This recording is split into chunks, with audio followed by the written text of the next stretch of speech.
ফের বড়খলার জারুইলতলা রানীঘাট সড়কে সিলিন্ডারবাহী লরি পল্টি খেয়ে পড়ল রাস্তার পাশে। অল্পের জন্য রক্ষা পেল লরি চালক। বড়খলার জারুইলতলায় সিলিন্ডার বোঝাই লরি উল্টে যায়, অল্পের জন্য রক্ষা পেল লরি চালক। ঘটনার বিবরণে জানা গেছে, সোমবার সন্ধ্যা ৬টা নাগাদ বড়খলার জারুইলতলা এলাকায় নিয়ন্ত্রণ হারিয়ে সিলিন্ডার বোঝাই শিলচর শহরকে খালি করে বড়খলার জারুইলতলা বটলিং প্ল্যান্টে আসার পথে জারুইলতলা রানীঘাট সড়কে নিয়ন্ত্রণ হারিয়ে রাস্তার পাশে উল্টে যায়। এতে বরাতজুড়ি রক্ষা পেল লরি চালক। খবর পেয়ে বড়হনা থানার ওসি কুলীন্দ্র কুমার হুজুরি থানার সাব ইন্সপেক্টর রুহুল মেদিকে ঘটনাস্থলে পাঠিয়ে দেন। সংবাদ মাধ্যমে লরি চালক জানায়, যেহেতু রাস্তা ছোট তাই একটি ট্রিপার গাড়ি তার পেছনে ধাক্কা মারে, সঙ্গে সঙ্গে লরি নিয়ে উল্টে যায়। বড়খলা থেকে সুলতান আহমেদ বড়ল কোস্করের প্রতিবেদন।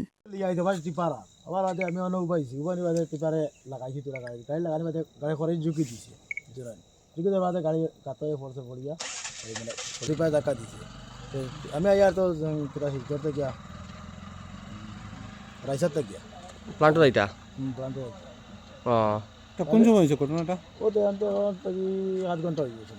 টিপার ওদিকে মারি ওদিকে গেছে কি? নদী রানিঘাট হয়ে গেছে বেশ আজ তখন না আমি তোমার সিধাও পাইছি বুঝছো না ওখানে টিপারে ঠেলা মারছে না ঠেলা মারতে গাড়ি ব্যাক হয়েছি ব্যাক হওয়ার বাদে গাড়ি পড়ে গেছি।